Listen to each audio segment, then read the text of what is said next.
Welcome to Sports Live Media on YouTube. It's your guy, Sports Live. I have some rule changes that will be coming into effect for the National Football League, or NFL, during the 2026 season, and a couple of rule changes that are already in effect for the spring season of the 2026 UFL, or United Football League. First, for the NFL.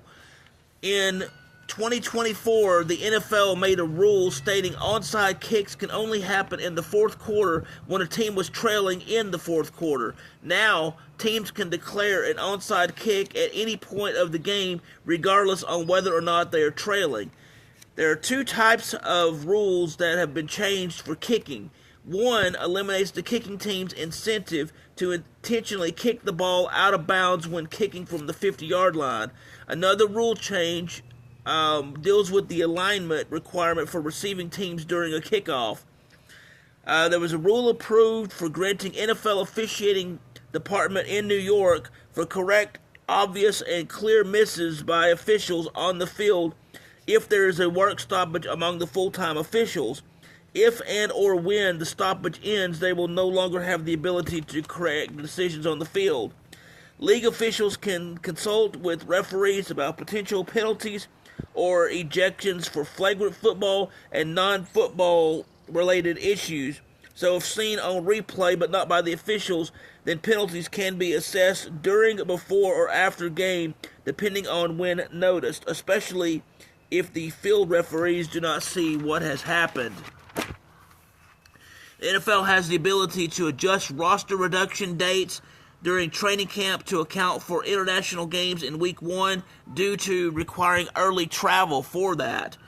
Teams now can open a 21-day practice window after the second game of the season on the PUP list. Players on the PUP list must miss the first 4 games of the season. This deals with players returning from serious injuries and or other reasons that they may be placed on that particular thing. In the UFL, key rule changes that have taken place already and will be in effect for the 2026 season.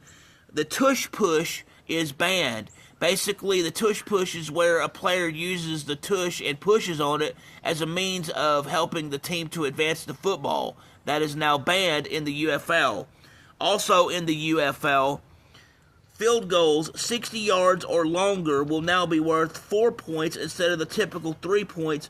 Any field goals 59 yards or less are still worth 3 points. So thank you for taking the time to hear about these rule changes within the NFL and UFL on Sports Live Media. If you will, please hit the like button, please hit the subscribe button, and please hit the notification bell so you can be made aware of when I'm covering rule changes, when I have sports action videos, when I have sports education videos, when I broadcast live, or when I have breaking news in the sports world. Thanks and have a wonderful day.